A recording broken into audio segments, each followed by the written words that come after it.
Our city is home to one of the nation's greatest art museums. But the majority of tourists never see beyond the movie prop of a fictitious boxer that sits just to the right of that museum staircase.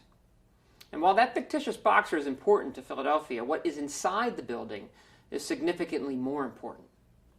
So look, there's some good news here and there's some bad news that I want to offer. And first, the good. Each of us, no matter what we do for a living, no matter how we spend our free time, how we vote, what church we attend, how much money we have in the bank, the car we drive, you name it. Each of us has today more power of influence than in any point in human history. The bad news? If you want to capitalize on the ease with which we can make a difference, you have to, ironically, scale the steps that give that movie prop significance and be open to a couple of things that make a very good majority of us incredibly uncomfortable. What are they? Fearless creativity and selfless giving.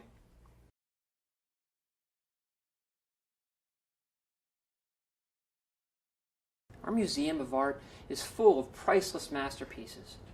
But in a bit of irony, Plato viewed art as useless. Yet he saw tremendous value in the study of the useless. Why?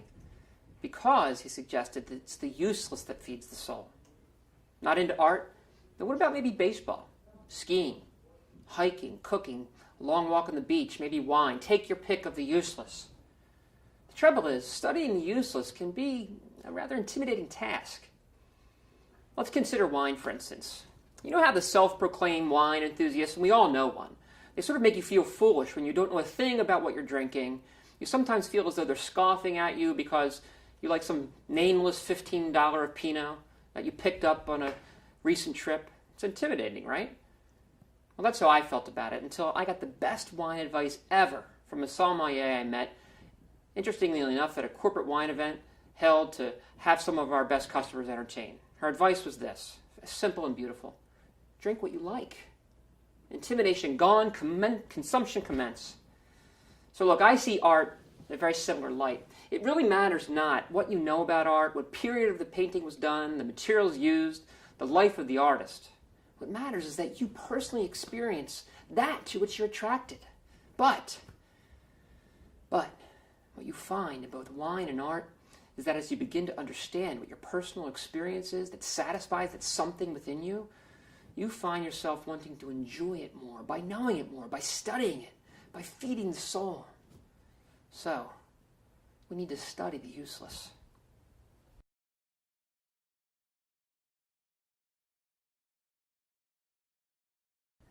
Henry Oswald Tanner is one of my favorite artists. His life and his story is not only incredibly interesting, but has very deep roots to our city. Some of the highlights. He was the first African-American student at the Pennsylvania Academy of the Fine Arts here in Philadelphia, befriended by Philadelphia's Thomas Copperthwaite Eakins, one of America's most influential realists, and had his work endowed by Philadelphia's own Rodman Wanamaker. His mother was a slave who escaped to the north of the Underground Railroad, and his father was an African Methodist minister. His autobiography presents a man who suffered mentally and emotionally the scars of the fierce bigotry of post-Civil War America, which led him to Paris. But guess what? I didn't know anything about him when he came across one of his most famous works in the museum that we're talking about. It's called the Annunciation. Now, the Annunciation, the Bible claims, is the moment the Archangel Gabriel informed Mary that she would bear the child Jesus. And almost any painting of the Annunciation prior to the 18th century presents a very highly spiritual and reverent moment. You typically see a calm, cool, very confident, kneeling Mary, prostrate in prayer, a vestment-adorned winged Gabriel, glowing halos, lights, maybe incense, smoke. You get the idea. Tanner's Annunciation has none of those elements. In Tanner's Annunciation, I would describe it as almost stark. It's ironically cold, despite the very vivid, warm colors.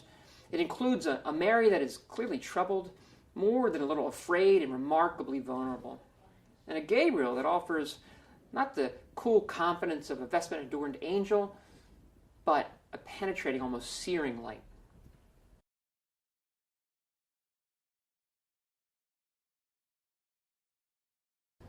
What is interesting as you move from room to room in the museum is that you notice the works of art radically transition based upon the collection to which they belong.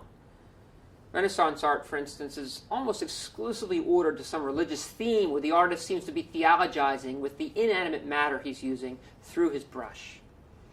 The rooms that include Impressionist work all present clearly understood moments in time, pulling the viewer in to experience that moment as intimately as if they were there the moment the painting was being created.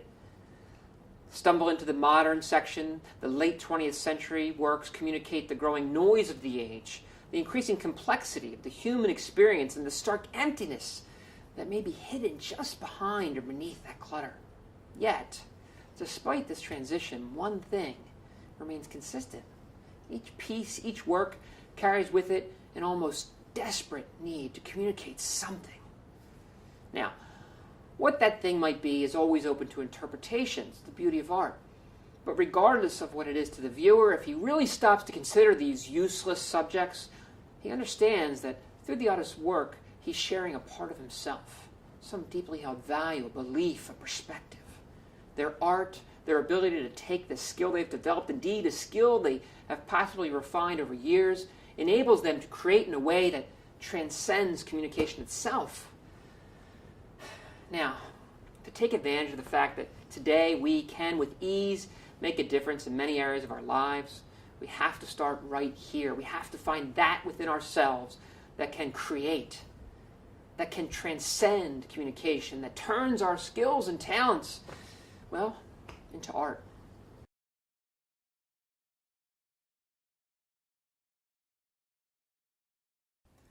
Let me give you one more quick example here.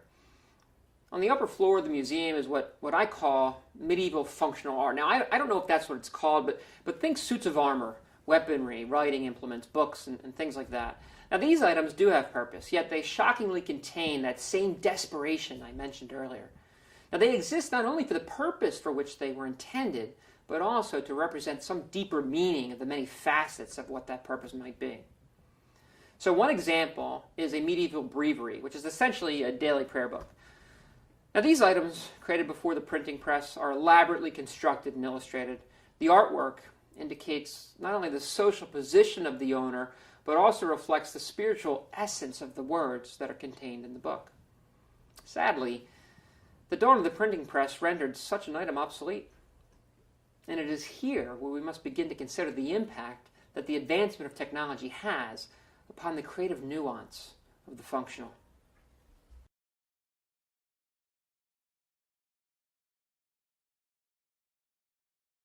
Every day, the majority of us are communicating in a myriad of ways. The digital, mobile, social web connects us to others in a way that really has never been possible, and it raises the power of the voice of the individual.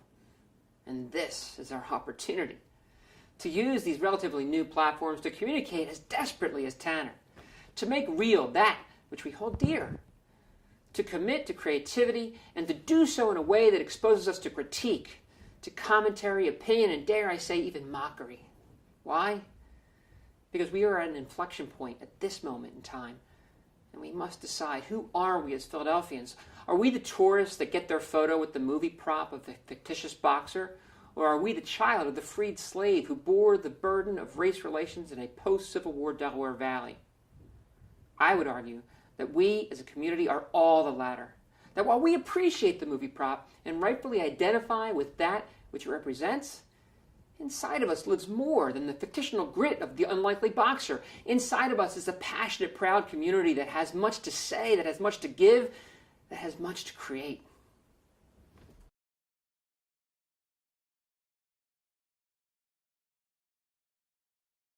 Okay, so buckle up, because the bit about fearless creativity, that's the easy part. Our creative expression, and we'll get to just where we should be exercising this creativity in a moment, this creative expression can never be self-indulgent. It cannot exist solely to please our desire to share something that we hold dear. This is, after all, narcissism, communicating creatively merely to get out our own opinion. This is why the comment sections of most online news sites are really awful, virtual battlegrounds of opinion and ideological perspective. No, we must drive our creative efforts towards a singular goal: others. With the fuel that we possess of passionate experiences, values, beliefs, and knowledge, we must begin to sincerely understand how we can be of benefit to those that come across our creative efforts.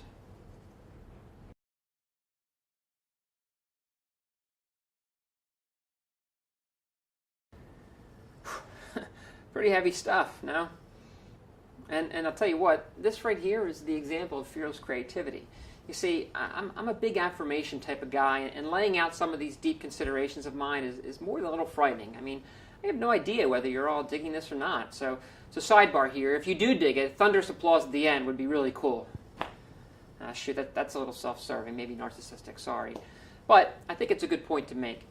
This isn't an easy thing for me to do, but I've seen the benefit of what I'm speaking about here, and so I feel the need to share it. Not because I feel good when I get up to speak, but I think if more people understood it and took this sort of approach, there would be so much more good coming from it. So this talk itself, hopefully, is one modest example. But let me give you another that I discovered this past August. Charity Water is a non-profit that is dedicated to bringing fresh drinking water to the poorest and most remote rural centers in India. The way they have gone about raising awareness is exactly the sort of thing that we're talking about here. You see, Charity Water does quite a bit with video and manages their social media footprint extremely well. Their films are just that, film. Their story is just that, a story. And through their art, they are focused entirely on their mission. Okay, great, you might be saying, good examples, but it doesn't really affect me. Well, if you're saying that, I understand, and I would challenge you, however, to accept that trying to connect the dots be your very first exercise in creative thought. So listen, forget about a gigantic nonprofit.